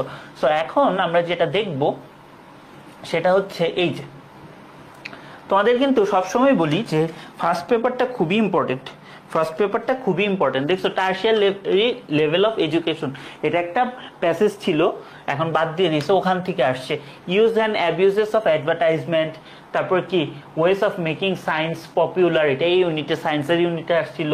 Climate change, friendship, Buriganga river, so এই জিনিসগুলো আসে। সো রিটেনের জন্য এরকম একাডেমিক ফরম্যাট তো জানতেই হবে, পাশাপাশি রেগুলার আমাদের লিখতে হবে, আমাদের পড়তে হবে। তুমি তত ভালোই লিখতে পারবা যত ভালো কি বলতো তুমি একটা জিনিস মানে পড়তেছো, বা যত বেশি তুমি একটা জিনিস পড়তেছো, ঠিক আছে, তত ভালো তুমি লিখতে পারবা। সো রেগুলার একটু নিউজ পেপার পড়বা, বিগত সালের কোশ্চেনগুলো দেখবা, তাহলেই মোটামুটি কি তোমার কভার হয়ে যাবে। ডেসক্রিপটিভ প্যারাগ্রাফ কি? আচ্ছা, ডেসক্রিপশন বলতে কি, কোনো কিছুর বর্ণনাকে বোঝাচ্ছে। ডেসক্রিপশন মানে কি? কোনো কিছুর বর্ণনা, অর্থাৎ এমন একটা প্যারাগ্রাফ যেখানে তুমি কোনো কিছুর বর্ণনা দিবা। ওকে, এখন এজন্যই বলা হয় যে descriptive paragraph describe how something or someone look অথবা ফিল, অর্থাৎ কোনো একটা জিনিস দেখতে কেমন, অথবা কোনো একটা জিনিস ফিলটা কিরকম, সেই জিনিসটা আমাদের ডেসক্রিপটিভ প্যারাগ্রাফে আসে। It gives an impression of something, এটা কোনো একটা বিষয় ইমপ্রেশন দেয় আমাদেরকে, ঠিক আছে? আচ্ছা, তাহলে এই ডেসক্রিপটিভ প্যারাগ্রাফ কি করে? ডিসক্রাইব করে, কোনো একটা জিনিস বর্ণনা দেয়, কোনো একটা জিনিস সম্পর্কে আমাদের যে বর্ণনাটা সেটা দেয়, ডিসক্রাইব, অথবা আমাদের ক্লিয়ার ইমেজটা দেয়, কোনো একটা বিষয় সম্পর্কে আমাদের ক্লিয়ার ইমেজটা দেয়। ওকে, তারপর আমাদের কি করে, আমাদের একটা ওই বিষয়টা সম্পর্কে একটা ইমপ্রেশন দেয়, ওটা সংজ্ঞা দেয় না। ধরো আমরা বললাম যে ইম্পর্টেন্স অফ লার্নিং ইংলিশ, সেটা কিন্তু English is an international language সেটা দিচ্ছে না। আগে আমরা দেখছি একটু আগেই যে আমাদের সেটা কি দিচ্ছে, আমাদের সেটা দিচ্ছে হচ্ছে তোমার ইমপ্রেশনটা দিচ্ছে, বা ওইটা সম্পর্কে ধারণাটা দিচ্ছে। ক্রিয়েট সেন্সরি ইমেজ, আমাদের যে পঞ্চ ইন্দ্রিয় আছে সেই জিনিসটা আমাদের রিডার্সের মাইন্ডে ফুটে ওঠে। এখন আমাদের পঞ্চ ইন্দ্রিয়টা কি কি, আমরা ধরো কোনো একটা যদি সাউন্ড রিলেটেড কথা থাকে, তাহলে আমরা এমনভাবে লিখবো যাতে সেটা লাইভলি শোনা যায়, সেটা টেস্টটা বোঝা যায়, দেখে মনে হয় টাচ করা যাচ্ছে, দেখা যাচ্ছে, বা গন্ধ নেওয়া যাচ্ছে। অর্থাৎ আমাদের এই জিনিসটা খুবই ইম্পর্টেন্ট। এখন বলবা ভাইয়া এগুলা কিভাবে তুলে আনবো, আমার লেখায় কিভাবে প্রকাশ করব, এটা একটা প্রশ্ন না? লেখায় কিভাবে প্রকাশ করব, খুবই একটা ইম্পর্টেন্ট কথা, লেখায় কিভাবে প্রকাশ করব। তো প্রথম কথা হচ্ছে, আমরা কি অ্যাডজেক্টিভের নাম জানি? আমরা অ্যাডজেক্টিভের নাম জানি, আমরা অ্যাডজেক্টিভ ইউজ করব, এই রিলেটেড অ্যাডজেক্টিভ ইউজ করব। আমরা ক্ষেত্র বিশেষ অ্যাডভার্বও ব্যবহার করতে পারি। মূলত আমাদের ডিসক্রিপটিভ প্যারাগ্রাফে অ্যাডজেক্টিভের ব্যবহারটা খুব বেশি গুরুত্বপূর্ণ। ক্লিয়ার পিকচার ফুটিয়ে তোলার জন্য, ভিভিড পিকচার ফুটিয়ে তোলার জন্য আমাদের এটা খুব বেশি গুরুত্বপূর্ণ। ঠিক আছে, এখন এক্সাম্পল কি কি হইতে পারে? আমাদের এক্সাম্পল কি কি হইতে পারে? Winter morning. ধরো উইন্টার মর্নিং নিয়ে যদি তুমি কিছু একটা লেখো, এমন ভাবে তোমার লিখতে হবে যাতে একটা ক্লিয়ার ইমেজ তোমার রিডার পায়। এক্ষেত্রে রিডারটা হচ্ছে টিচার। বা ধরো ইউজ অফ কম্পিউটার, এমন ভাবে লিখবা যাতে কম্পিউটারের ইউজগুলা একদম বাস্তব হয় বা চোখের সামনে ফুটে আসে। এইভাবে তোমরা হচ্ছে এই জিনিসগুলা দেখবা। এখন আমরা একটা প্র্যাকটিস করি, আমাদের একটা বিদেশি বই থেকে এই লেখাটা আমরা একটু প্র্যাকটিস করব, আমরা একটু বোঝার চেষ্টা করব যে এখানে আসলে কি কি স্পেশাল জিনিস ইউজ করা হয়েছে। Mother special garden. তো এখানে তুমি দেখবা যে অনেক ক্ষেত্রে টপিক সেন্টেন্স বা অন্যান্য জিনিসগুলো যেভাবে বলছে ওভাবে নাও থাকতে পারে, বাট এখানে মূল বিষয়টা হচ্ছে আমাদের ডেসক্রিপটিভ প্যারাগ্রাফের টোনটা বোঝা। আমাদের ডেসক্রিপটিভ প্যারাগ্রাফের টোনটা বোঝা। দেখো, মাই ফাদার কনস্ট্যান্টলি টিস্ট, এটা কি আমাদের একটা অ্যাডভার্ব। বলছি যে অ্যাডভার্ব অ্যাডজেক্টিভ ব্যবহার করতে হবে, টিস্ট my mother about the amount of time she spent in her beautiful rose garden. ভাই শুধু তো রোজ গার্ডেন দিলেও পারতাম, বিউটিফুলটা কেন দিলাম? একটা অ্যাডজেক্টিভ দিলাম, জিনিসটাকে বেশি ফুটিয়ে তোলার জন্য একটা বেশি অ্যাডজেক্টিভের ইউজ করলাম। He told her that she treated garden as if it were a human being, perhaps even her best friend. বারবার বলছি যে বিভিন্ন ধরনের সেন্টেন্স স্ট্রাকচার ব্যবহার করতে, এখানে কিন্তু অন্য একটা সেন্টেন্স স্ট্রাকচার ব্যবহার করা হয়েছে। অ্যাজ ইফ এর জিনিসটা কিন্তু ব্যবহার করা হয়েছে। অ্যাজ ইফটা আমরা কই পড়ে আসছি? আমরা স্পেশাল ইউজে পড়ে আসছি, তাও কিন্তু আমরা এখানে দেখে নিলাম যে অ্যাজ ইফ এর ব্যবহারটা কিভাবে করতেছে। ওকে, হাউএভার দেখো একটা আমরা কোহেসিভ ডিভাইসের ইউজ করতেছি, আমরা একটা কোহেসিভ ডিভাইসের ইউজ করতেছি, মানে আমরা একটা কানেক্টরস এর ব্যবহার করতেছি। মম ignored his teasing and got up early in the morning to take care of her special plants. আরো একটা অ্যাডজেক্টিভ ইউজ করলাম, কি? Special. She would walk among the thick green bushes, মানে সবুজ ঝোপঝাড়। আরো একটা অ্যাডজেক্টিভ ব্যবহার করলাম, that are covered with a huge flowers of every color. While she was walking, she would rip out any weeds, মানে আগাছা, that threatened the delicate beauties মানে সূক্ষ্ম ফুলের যে সৌন্দর্য সেগুলা।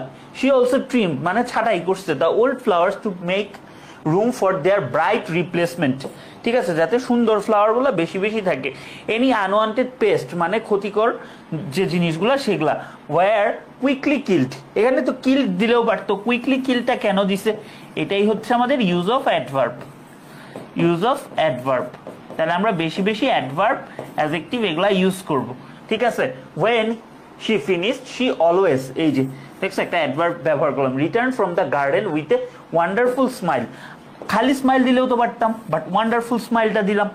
And a আর্মফুল of fragrant flowers, এটাও কি আমরা একটা অ্যাডজেক্টিভ ব্যবহার করছি, for us all to enjoy. তাহলে দেখছো এখানে কয়েকটা জিনিসে আমাদের ফোকাস রাখছি। আমাদের ফোকাসটা ডেসক্রিপটিভ প্যারাগ্রাফে, আমাদের ফোকাস আইটেমটা কি? ডেসক্রিপটিভ প্যারাগ্রাফে আমাদের ফোকাস আইটেমগুলা কি কি? আমাদের প্রথম ফোকাসটা হচ্ছে use of adjective, use of adverb. ধরো অনেকে আছো সিঙ্গারা খুব পছন্দ করো, আমি পছন্দ করি, তো এখানে অ্যাডজেক্টিভ অ্যাডভার্বটা হচ্ছে সসের মতো, যে সস দিয়ে যদি তুমি সিঙ্গারা খাও তাহলে টেস্ট লাগে, খাইতে ভালো লাগে। সো এরকম ডেসক্রিপটিভ প্যারাগ্রাফে তুমি যদি এরকম অ্যাডজেক্টিভ অ্যাডভার্ব বেশি বেশি ইউজ করো, সেটা কোয়ালিটি রাইটিং হবে। সেটা কি রাইটিং হবে? সেটা হচ্ছে কোয়ালিটি রাইটিং হবে, কোয়ালিটি রাইটিং হবে এবং তোমার ভালো লাগবে লেখাটা দেখতে বা পড়তে। একটা স্ট্যান্ডার্ড মেইনটেইন হবে, একটা স্ট্যান্ডার্ড মেইনটেইন হবে। ঠিক আছে,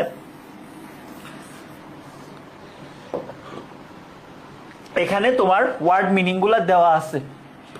এটা কি? রিডিং, তোমরা পড়ে নিবা, যাদের ওয়ার্ড মিনিং গুলা জানা নাই এগুলা পড়ে নিবা, এটা আমার পরে টাইম নষ্ট করার কিছু নাই।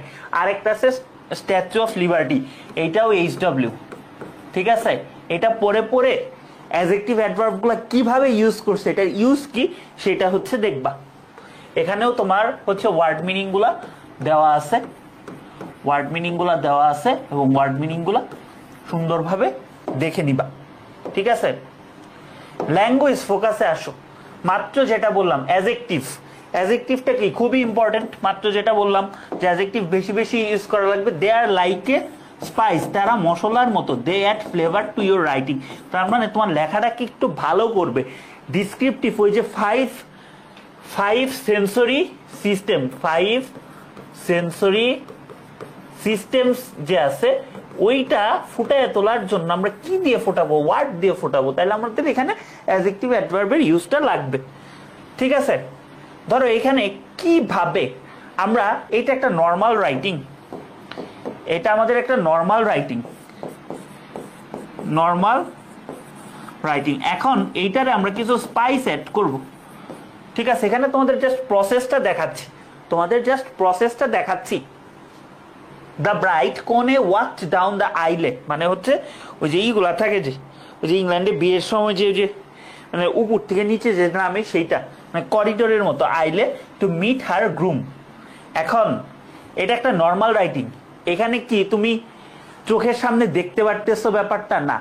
কিছু যদি অ্যাডজেক্টিভ ইউজ করো তোমার কাছে বিষয়টা বাস্তব মনে হবে, বা তোমার কাছে বিষয়টা আরো ভালোভাবে ফুটে উঠবে। তাহলে আমরা লিখতে পারি the tall bright, the tall graceful bright, ঠিক আছে? দ্য টল গ্রেসফুল ব্রাইট, টল ব্যবহার করলাম, গ্রেসফুল ব্যবহার করলাম, টল ব্যবহার করলাম, গ্রেসফুল ব্যবহার করলাম, গেল। এখানে আমরা অ্যাডজেক্টিভ হচ্ছে ইউজ করলাম। ইন আর হোয়াইট ড্রেস, এখানে আমরা একটা নতুন জিনিস আমরা ইউজ করলাম, আমরা একটা নতুন জিনিস ইউজ করলাম। ড্রেসটা কিরকম? ওই যে সাদা গাউনগুলা, যে white dress, walk down the long aisle, আইলেটা কিরকম? লম্বা। To meet her proud groom, এখানেও একটা অ্যাডজেক্টিভ ব্যবহার করলাম। তো এই অ্যাডজেক্টিভগুলো ব্যবহার করলে তোমার কাছে কি মনে হয় কোন সেন্টেন্সটা মোর ডিসক্রিপটিভ? এইটা 1 নাকি 2? কোনটা বেশি ডিসক্রিপটিভ মনে হয় তোমার কাছে বলো তো? কোনটা বেশি ডিসক্রিপটিভ মনে হয়? অবভিয়াসলি 2 নাম্বারটা, কারণ এখানে কি অ্যাডজেক্টিভগুলো আর অনেক ইউজ হয়েছে, অ্যাডজেক্টিভগুলো আর অনেক ইউজ হয়েছে। বুঝছো? এ পর্যন্ত বুঝতে পারছো? তাহলে চলো আমরা হচ্ছে আমাদের ডেসক্রিপটিভ প্যারাগ্রাফ শেষ, এখন আমরা ন্যারেটিভ প্যারাগ্রাফ বলবো। ন্যারেটিভ প্যারাগ্রাফ বলবো, তার আগে ডেসক্রিপটিভ এবং ন্যারেটিভের পার্থক্যটা আমাদের বুঝতে হবে। আচ্ছা, ন্যারেটিভের আগে ইটা পড়ায় আসি তোমাদেরকে। ন্যারেটিভের বৈশিষ্ট্যগুলো আগে পড়ো, তারপরে ডেসক্রিপটিভ আর ন্যারেটিভের মধ্যে পার্থক্যটা পড়ো। আচ্ছা, when you write a narrative paragraph you tell a story, মানে কি? তুমি যখন কোন একটা ন্যারেটিভ প্যারাগ্রাফ লেখো, ন্যারেটিভ মানে কি? কোন একটা কিছু বর্ণনা করা। আসলে তুমি একটা গল্প বলতেছো, তুমি ন্যারেট করতেছো, তুমি ন্যারেট করতেছো আর তুমি একটা গল্প বলতেছো, এই জন্যই কিন্তু এটা ন্যারেটিভ প্যারাগ্রাফ, মানে তোমার গল্প বলার জিনিসপত্র। তো ন্যারেটিভ প্যারাগ্রাফ কি বলো তো? তোমাকে একটা গল্প বলে, ন্যারেটিভ প্যারাগ্রাফ তোমাকে একটা গল্প বলে, ঠিক আছে? Gives background information in the opening sentence or sentences, অর্থাৎ প্রথম প্যারাতে গল্পের যে প্লট, গল্পের প্লট, গল্পের প্লট, ঠিক আছে? গল্পের প্লট সেটা নিয়ে কথাবার্তা বলে, ঠিক আছে? গল্পের প্লট নিয়ে কথাবার্তা বলে, ঠিক আছে?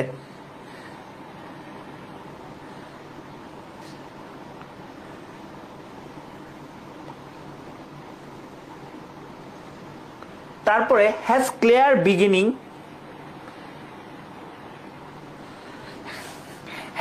Has a clear beginning, middle and a end. একটা গল্পর একটা সুন্দর শুরু থাকে, মাঝখানে প্লট টুইস্ট যা ইচ্ছা সেগুলা থাকে, ক্লাইম্যাক্স, লাস্টে কি থাকে? লাস্টে সেটার এন্ডিংটা থাকে। সেরকম ন্যারেটিভ প্যারাগ্রাফে 3টা পার্ট থাকবে। এর মানে এই না তুমি 3টা প্যারাগ্রাফ করবা, প্যারাগ্রাফে প্যারা হবে একটা, বাট 3টা আলাদা আলাদা আইডিয়া থাকবে বা সেগমেন্ট থাকবে, ঠিক আছে, যেখানে একটা সুন্দর বিগিনিং থাকবে, মিডল থাকবে এবং গল্পটা সুন্দরভাবে শেষ করতে হবে। এন্টারটেইনস অ্যান্ড ইনফর্মস, এটা সবচেয়ে মূলনীতি। মানে দুইটা উদ্দেশ্য, ন্যারেটিভ প্যারাগ্রাফের দুইটা উদ্দেশ্য। প্রথম উদ্দেশ্য হচ্ছে তোমাকে এন্টারটেইন করা, গল্প বলার মূল উদ্দেশ্য কি, তোমাকে এন্টারটেইন করা, ঠিক আছে। আর দ্বিতীয়টা হচ্ছে তোমাকে জানানো, তোমাকে একটা বিষয় সম্পর্কে জানানো। তার মানে সে বোথ দুইটা কাজ করবে, একটা এন্টারটেইনও করবে, একটা ইনফর্মও করবে, ঠিক আছে। আচ্ছা, ঠিক আছে। এখন এখানে কি করে বলতো, কি কি ব্যবহার করব আমরা? Uses vivid descriptive language that paints a picture that is so real that reader can almost feel that he or she is witnessing the event live. অর্থাৎ এমনভাবে লেখা হয়, কোনো একটা গল্প এমনভাবে লেখা হয় যেটা দেখলে তোমার কাছে কি মনে হবে বলতো? তোমার কাছে দেখলে মনে হবে আচ্ছা এই জিনিসটা পড়ে আমি তো এটা উইটনেস করতেছি, আমি এইটা সাক্ষী, আমি এটা দেখতেছি। তার মানে এমন ভাবে তোমার হচ্ছে গল্পটা ফুটিয়ে তোলা হয় যাতে মনে হয় ব্যাপারটা লাইভ, আমি নিজে সেটা সাক্ষী। অর্থাৎ পড়ে জিনিসটা ফিল করতে পারতেছি, এই জিনিসটা খুবই ইম্পর্টেন্ট ন্যারেটিভ প্যারাগ্রাফে। এখন আমার ন্যারেটিভ প্যারাগ্রাফের কিছু এক্সাম্পল দেখি। এক্সাম্পলের মধ্যে ধরো sleepless nights before the exam day, পরীক্ষার আগের দিন রাতে কারোই ঠিক মতো ঘুম হয় না। যাদের প্রিপারেশন খুব ভালো থাকে তারা হয়তো বা ঘুমায়, মিড টায়ারের স্টুডেন্ট বা অনেক টপাররাও ঘুমাইতে পারে না পরীক্ষার আগের দিন। তো স্লিপলেস নাইট। তারপর ধরো তুমি একটা খেলা দেখতে গেছো, সেখানে কি হয়েছে, এগুলো কিন্তু ঘটনা বর্ণনা করতেছে। তারপর ধরো visit to a historical place, এগুলা কিন্তু তোমার হইতে পারে। তারপর a journey by any transportation, a journey by bus হইতে পারে, বোট হইতে পারে, ট্রেন হইতে পারে, ঠিক আছে। Childhood memories, first day at college, এগুলা কিন্তু তোমার গল্প বর্ণনা করতে হবে। তার মানে এখানে তোমার গল্প বলতে হবে, যেহেতু তোমার এটা গল্প বলতে হবে তাই এটা কিন্তু ন্যারেটিভ প্যারাগ্রাফ, ঠিক আছে। যেহেতু গল্প বলতে হবে সেহেতু এটা ন্যারেটিভ প্যারাগ্রাফ, সেহেতু এটা কি প্যারাগ্রাফ? Narrative paragraph. তো এখানে আরো কিছু এক্সাম্পল থাকতে পারে, বাট এগুলা আমাদের মোস্ট ইম্পর্টেন্ট পরীক্ষার জন্য। এখন আমাদের ডেসক্রিপটিভ আর ন্যারেটিভ প্যারাগ্রাফ চিনতে সমস্যা হয়, আমাদের চিনতে সমস্যা হয়। কিটা আমাদের চিনতে সমস্যা হয়? একটা হচ্ছে আমাদের ডেসক্রিপটিভ, আরেকটা হচ্ছে আমাদের ন্যারেটিভ।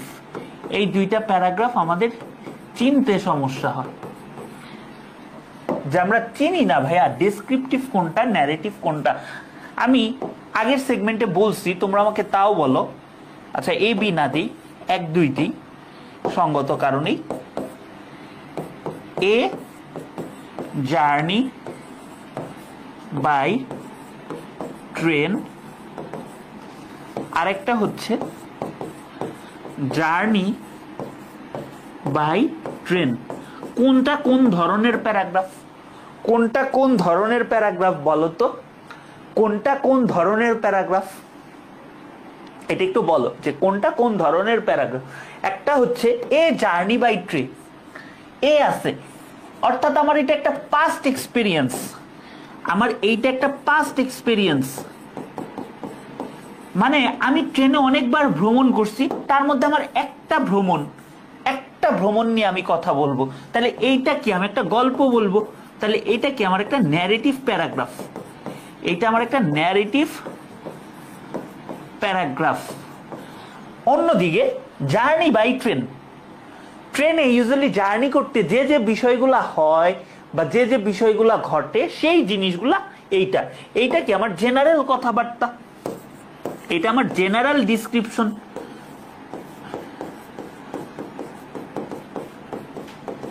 তাইলে এটা আমার কি হবে? এটা হবে হচ্ছে আমার ডেসক্রিপটিভ প্যারাগ্রাফ। এটা আমার হবে ডেসক্রিপটিভ প্যারাগ্রাফ। তাহলে ন্যারেটিভ আর ডেসক্রিপটিভের মধ্যে পার্থক্য বোঝা গেছে?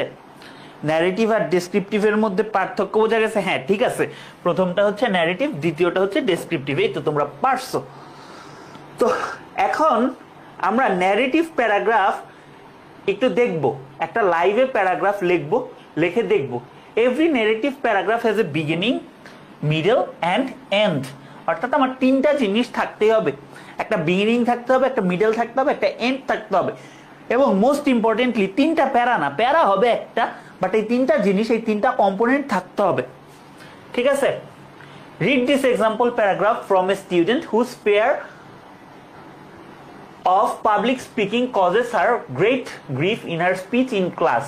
মানে আমাদের কিন্তু এরকম প্রায়ই হয় যে আমাদের পাবলিক স্পিকিং এ অনেক ফেয়ার আছে, পাবলিক স্পিকিং নিয়ে অনেক ভয় আছে, এবং সেইটাই then read the explanation of the parts of the narrative paragraph that follows. তার মানে আমি এখানে একটা পাবলিক স্পিকিং নিয়ে ভয়, এইরকম একটা ছেলে বা মেয়ের আমরা হচ্ছে গল্পটা পড়ব। তাইলে প্রথমে আমার ব্যাকগ্রাউন্ড অফ দ্য স্টোরি আর হচ্ছে টপিক সেন্টেন্স, এইটা হচ্ছে এতটুকু। এইটা পার্ট পার্ট করে একমাত্র এজন্যই লেখা হয়েছে যাতে তোমাদের কাছে ব্যাপারটা স্পষ্ট হয়। বাট তুমি কিন্তু এটা শুরু করবা এখান থেকে। ঠিক আছে? I never thought I could do it, but I finally conquered my fear of public speaking। দেখো, এটা কিন্তু আমার কি, এইটা হচ্ছে আমার কি, এটা হচ্ছে আমার টপিক সেন্টেন্স, এটা হচ্ছে আমার টপিক সেন্টেন্স, এটা হচ্ছে আমার টপিক সেন্টেন্স। প্রথমটা হচ্ছে টপিক সেন্টেন্স। দেখছো? তার মানে আমার কিন্তু একটা সাসপেন্স আছে, প্লাস আমার পুরো জিনিসটা একটা জায়গায় উঠে আসছে। At the beginning of the semester, my class teacher assigned us the daunting task। ঠিক আছে? ক্লাস টিচার ডন্টিং টাস্ক, ভীতিজনক কাজ। এটা এখানে কি ইউজ করতেছি? অ্যাডজেক্টিভ। ন্যারেটিভ প্যারাগ্রাফেও কিন্তু প্রচুর অ্যাডজেক্টিভ ব্যবহার করবা, ন্যারেটিভ প্যারাগ্রাফেও কিন্তু প্রচুর অ্যাডজেক্টিভ ব্যবহার করবা। কারণ কি, এখানেও তোমার ফুটিয়ে তুলতে হবে, এখানেও তোমার প্রচুর প্যারাগ্রাফ মানে প্রচুর ফুটায় তুলতে হবে। ঠিক আছে? আচ্ছা, তাহলে কি, at the beginning of the semester my English teacher assigned us daunting task of speaking in front of the class for 3 minutes। অর্থাৎ একদম তোমার শুরুতেই, একদম শুরুতেই তোমার কি হবে, একদম শুরুতেই তোমার এটা দাঁড়া করায় দিছে, যে একটা অ্যাসাইনমেন্ট দিছে যে 3 মিনিট কথা বলতে হবে। তারপর ধরো আমাদের একটা অক্সফোর্ড কমা আছে, and I was worried about it for the next 2 months. অর্থাৎ সেমিস্টারের শুরুতে বলছে, যেটা নিয়ে আমি 2 মাস আমি এটা নিয়ে ওয়ারিড ছিলাম। অ্যান্ড তারপর কি, I have always been worried of making speech in public. আমি ভয় পাইতাম। I রোট all the ideas in note cards. আমি আমার আইডিয়াগুলা নোট কার্ডে লিখে রাখতাম। I practised my speech with my notes in front of A mirror, in front of my cat and in front of my parents. তার মানে এখানে আমার দুইটা জিনিস আছে, একটা হচ্ছে টপিক সেন্টেন্স আছে, টপিক সেন্টেন্স আছে, আরেকটা আমার কি আছে, ব্যাকগ্রাউন্ড অফ স্টোরি আছে, ব্যাকগ্রাউন্ড অফ স্টোরি আছে। ঠিক আছে? এই দুইটা জিনিস আমার এখানে আছে। এখন আমি কি করব আসো দেখি, এখন আমরা কি করব আসো দেখি। মিডল অফ দ্য স্টোরি, আমার গল্পের মাঝখানে কি আছে, when the day of my speech came I was ready। যেদিন আমার এটা আসলো আমি রেডি ছিলাম। I as I reached the podium, podium মানে হচ্ছে যেখানে তোমার বক্তৃতা দেওয়া হয়, ওই যে উপরে এইটা থাকে সেই জিনিসটা। ঠিক আছে? I looked at my audience and smiled. Then I looked down at my note cards. At that moment I realized that I had wrong information। দেখছো, একটা টুইস্ট আনতে হয় ন্যারেটিভ প্যারাগ্রাফে। গল্পটাতে, ভাইয়া আমি একটা ক্লাসে আছি, প্লিজ পরে কল দেন। তো এখানে হচ্ছে কি আছে বলো তো,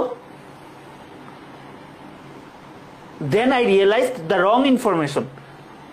দেখছো, তোমাদের কিন্তু অ্যাট দ্যাট মোমেন্টের ইউজ শিখাইছি, যে এখানে একটা টুইস্ট আসছে, যে আচ্ছা আমি তো সবকিছু নোট করে নিয়ে যাইতাম, আমি তো সবকিছু নোট করে নিয়ে যাইতাম, কিন্তু সেখানে আমার একটা রং ইনফরমেশন আছে, সেখানে আমার একটা রং ইনফরমেশন আছে, ক্লাসের মধ্যে কল দিলে মুডটা নষ্ট করে দেয়। দেখো মিডল অফ দ্য স্টোরিতে আর কি কি আছে, this were the notes for my biology test, অর্থাৎ আমার অ্যাসাইনমেন্ট একটা বাট আমি নোট নিয়ে গেছি বায়োলজি টেস্টের। এইখানেই আমার টুইস্ট, এইখানেই আমার twist. Not the information about my speech, আমার ওই স্পিচটা সম্পর্কে ছিল না। I close my eyes and took a deep breath, আমি চোখ বন্ধ করলাম এবং একটা ডিপ ব্রিথ নিলাম, ঠিক আছে। Without further hesitation I began the speech. To my surprisingly the words flood from my mouth. তার মানে দেখো তুমি একটা প্লট চিন্তা করো, গল্পটা কিভাবে গঠিত হয়েছে।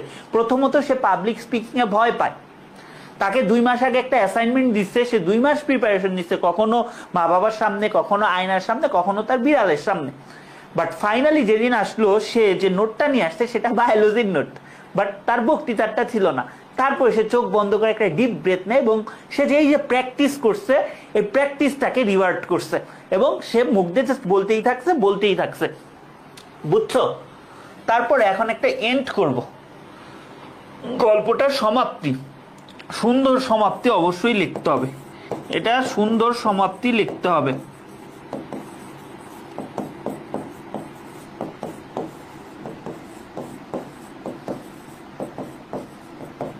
ঠিক আছে। 3 minutes later it was over, everyone applauded my speech that day and I left the podium feel like পড়াইছি like a winner। তার মানে এখানে কিন্তু আমার হচ্ছে লাস্ট কথাটা বলা আছে, আমার এখানে লাস্ট কথাটা বলা আছে, আমার এটা কি টার্মিনেটর বলা আছে, টার্মিনেটর আমার বলা আছে এবং পুরা জিনিসটাই কিন্তু আমার প্যারাফ্রেজ করে সুন্দরভাবে বলা আছে। তো এইভাবে আমরা একটা ন্যারেটিভ প্যারাগ্রাফ লিখব, এইভাবে আমরা একটা ন্যারেটিভ প্যারাগ্রাফ লিখব, ঠিক আছে। Narrative paragraph clear? Narrative paragraph কি ক্লিয়ার? তোমরা বলো তো, ন্যারেটিভ প্যারাগ্রাফ পারবা? তাহলে ডেসক্রিপটিভ ন্যারেটিভ দুইটার মধ্যে কি পার্থক্য এইটা কিন্তু জানতে হবে, দুইটার মধ্যে কি পার্থক্য এটা কিন্তু মাস্ট মাস্ট মাস্ট জানতে হবে। এখন হচ্ছে কজ এন্ড ইফেক্ট প্যারাগ্রাফ, ঠিক আছে, মানে তোমার কারণ এবং ফলাফল থাকবে। তাইলে এটার মেইন পারপাসটা কি, এটার মেইন পারপাসটা কি, কজ এন্ড ইফেক্টের মেইন পারপাসটা কি? একটা কজ বর্ণনা করা হয়তো, বা একটা ইফেক্ট বর্ণনা করা, অথবা বোথ। আমাদের মানে এগুলা বিদেশি বইগুলোতে হয়তো কজ থাকে, ইফেক্ট থাকে, আবার তিনটা একসাথেই থাকে, বাট আমাদের সিলেবাস অনুসারে এইটা, আমাদের সিলেবাস অনুসারে এটা হবে, ঠিক আছে। আমাদের সিলেবাস অনুসারে এইটা, অর্থাৎ আমরা একটা কজ এন্ড ইফেক্ট প্যারাগ্রাফে কোনো একটা জিনিসের কজও লিখবো, কারণও লিখবো, প্লাস সেটার ফলাফল, সেটার ইফেক্টও লিখবো। তাহলে cause plus effect equal to cause and effect paragraph, ঠিক আছে।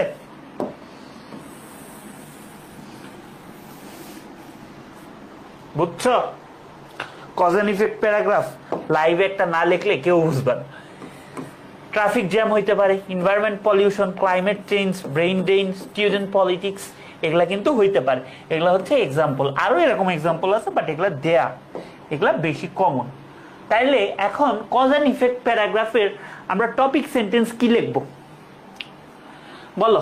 টপিক সেন্টেন্স কি লিখবো? ধরো ট্রাফিক জ্যাম, কি লিখবো? এটা লিখবো না? Traffic jam is one of the most common problem of Bangladesh, নাকি কমন প্রবলেম লিখবো? আমরা তো প্রবলেমই লিখবো, বাট এটা কিন্তু প্রবলেমস ইন বাংলাদেশ, এটা লিখবো? হ্যাঁ এটা লিখবো, এটা লিখবো না। এটা লিখলে এই, এটা আমার কি বিয়ে বাড়ির মতো একটা অ্যানাউন্সমেন্ট হয়ে গেছে। আমরা কিন্তু অ্যানাউন্সমেন্ট লিখবো না, আমরা অ্যানাউন্সমেন্ট লিখবো না, ঠিক আছে, অ্যানাউন্সমেন্ট লিখবো না। আচ্ছা আমাদের কজ অ্যান্ড ইফেক্ট, তাহলে টপিক সেন্টেন্সটা এমন ভাবে লেখার চেষ্টা করব যেখানে আমাদের কজও থাকবে, আমাদের ইফেক্টও থাকবে, আমাদের কজও থাকবে, ইফেক্টও থাকবে। তাইলে দেখো এই জিনিসটা দেখো, এবং মেইনলি আমাদের কজ কয়েকটা জিনিস থাকবে, কজ থাকবে প্লাস ইফেক্ট থাকবে। এখন আমরা একটু এই প্যারাগ্রাফটাতে আমরা এক্সট্রা একটা লেয়ার অ্যাড করছি, cause effect plus solution, clause effect plus solution, তিনটাই আছে হচ্ছে আমাদের টপিক সেন্টেন্স, তিনটাই আছে হচ্ছে আমাদের টপিক সেন্টেন্সে। Increasing vehicles population narrow roads mainly cause traffic jam, তাহলে তিনটা কারণ, এই একটা, এই একটা, এই একটা, এই তিনটা কারণ হচ্ছে মেইনলি ট্রাফিক জ্যামের জন্য দায়ী। এটা আমাদের কি ক্ষতি করতেছে? কস্টিং আওয়ার টাইম, মানি, ঠিক আছে, এগুলো আমাদের করতেছে, ক্ষতি করতেছে, loss of time and money. While awareness effective measures can check the crooks, crooks মানে হচ্ছে জটিল সমস্যা, প্রবলেমের পরিবর্তে আমরা লিখছি এটা।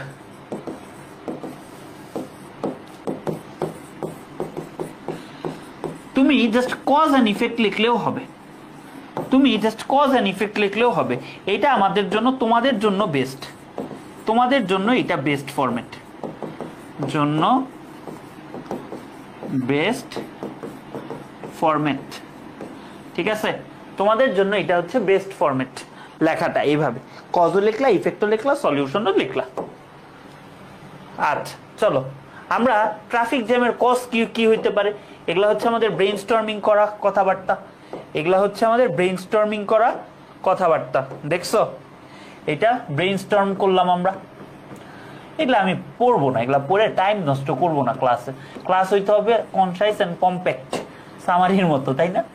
এগুলা হচ্ছে আমাদের কজ হইতে পারে, ইনক্রিজিং ভেহিকলস, ইউজ পপুলেশন, এগুলা ব্রেইনস্টর্মিং করে করলাম। This causes result in traffic jam, এটা আমাদের কি ট্রাফিক জ্যামের কারণ।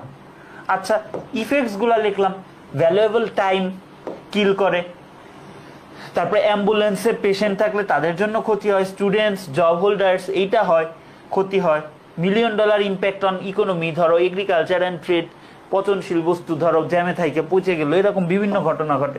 রিক্সা pullers are one of the worst sufferers, এটা কোনো বইতে নাই, এটা কোনো বইতে নাই, এটা হচ্ছে ব্রেইনস্টর্মিং, এটা হচ্ছে ব্রেইনস্টর্মিং। হ্যাঁ, এটা কিভাবে ব্রেইনস্টর্মিং হইল দেখো, তোমার যেরকম ক্লাসে লেট হয়ে যাচ্ছে, রিক্সাওয়ালারা কিন্তু ঘন্টা প্রতি ইনকাম তারা চিন্তা ভাবনা করে। ঢাকা শহরে অনেক রিক্সাওয়ালা আছে যারা তথাকথিত ডাক্তার ইঞ্জিনিয়ারের চেয়েও বেশি টাকা আর্ন করে, শুনতে খুব খারাপ লাগতেছে, বাট এরকম আছে, ঠিক আছে। তো তারা ঘন্টা প্রতি চিন্তা করে, বা দরিদ্র মানুষ ঘন্টা প্রতি, আচ্ছা 1 ঘন্টা আমি পরিশ্রম করে কত ইনকাম করতে পারবো, সো সে যদি 1 ঘন্টা জ্যামে বসে থাকে, তোমার যেরকম ক্লাসটা লেট হচ্ছে তারও কিন্তু ক্ষতি হচ্ছে, আমরা খালি ভাবে আমাদের ক্ষতি হয় না, তাদেরও ক্ষতি হয়। সো এইরকম আমাদের ক্রিয়েটিভ কিছু পয়েন্ট আমরা প্যারাগ্রাফে অ্যাড করার চেষ্টা করবো, যাতে টিচাররা তোমার থিঙ্কিং অ্যাবিলিটিটা ভাবে, বা তোমার থট প্রসেসটা যে কত ভালো সেটা যেন ভাবে। এখন এটার মেজার্স, মেজার্স মানে কি ভাইয়া? মেজার্স মানে সলিউশন, মেজার্স মানে হচ্ছে সলিউশন। ওয়ান অফ দ্য, এটা হচ্ছে কমন ফরম্যাট, এটা হচ্ছে কমন ফরম্যাট, তুমি যত কজ এন্ড ইফেক্ট প্যারাগ্রাফ আছে সবকিছুর সমাধান, এটা হচ্ছে সবকিছুর সমাধান, যত কিছু আছে সবকিছুর সমাধান। One of the solution is to develop awareness, এইটা তোমরা দেখবা, এটা তোমরা দেখবা, এটা দেখলেই তোমরা পারবা। তো এইটা হচ্ছে কমন, কিন্তু তুমি ব্রেইনস্টর্মিং করে এই জিনিসগুলো সাথে অ্যাড করতে পারো, যে এইটা হচ্ছে তোমার কনটেক্সচুয়াল সলিউশন, কনটেক্সচুয়াল, তোমার কনটেক্সচুয়াল সলিউশন।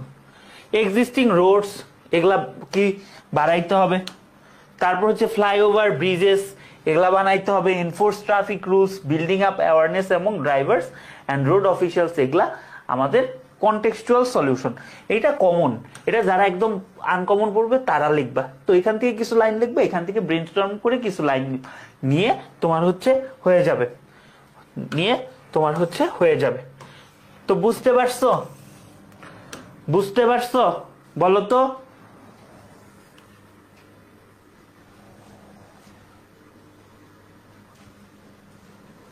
বুঝতে পারছো? ক্লিয়ার? আচ্ছা চলো এখন আমরা যেটা দেখব সেটা হচ্ছে কম্পেয়ার এন্ড কন্ট্রাস্ট প্যারাগ্রাফ। আমরা যেটা দেখবো কম্পেয়ার এন্ড কন্ট্রাস্ট প্যারাগ্রাফ মানে কোনো কিছু সাদৃশ্য বৈসাদৃশ্য এগুলার তুলনাগুলা দেখবো, কোনো কিছু সাদৃশ্য বৈসাদৃশ্য এগুলার তুলনাগুলো দেখবো। ধরো city life versus village life, এখানে আমার দুইটা কম্পোনেন্ট দেওয়া থাকবে, এগুলার মধ্যে আমাদের তুলনা আসবে। তো তুলনা মানেই তো দুইটা জিনিস, একটা হচ্ছে সাদৃশ্য আরেকটা হচ্ছে বৈসাদৃশ্য। তো এখন সিটি লাইফের সাথে ভিলেজ লাইফের তুলনা হতে পারে, ফ্যামিলি লাইফের সাথে হোস্টেল লাইফ, কলেজের সাথে ইউনিভার্সিটি, সায়েন্সের সাথে রিলিজিয়ন, পাবলিক ইউনিভার্সিটির সাথে প্রাইভেট ইউনিভার্সিটি। সো এই তুলনাগুলো আসে।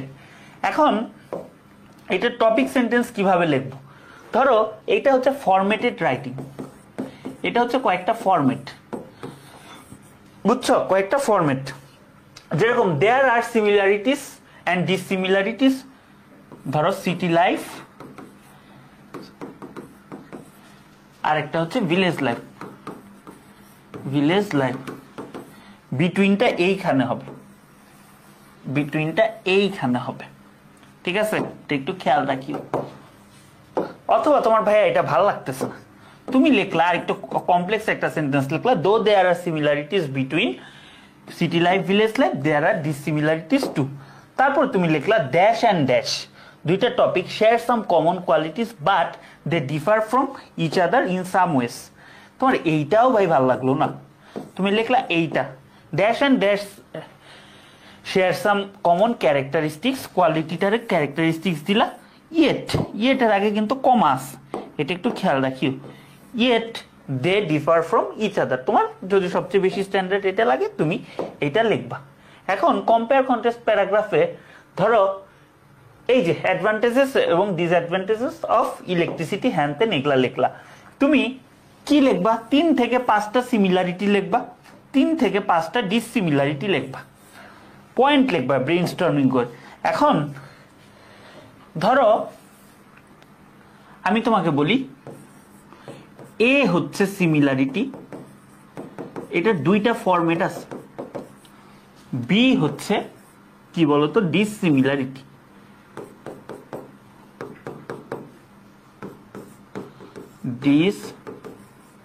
ডিসিমিলারিটি। তাইলে তোমরা আমাকে একটু বলো দুইটা ফরম্যাট হইতে পারে, টু ফরম্যাটস,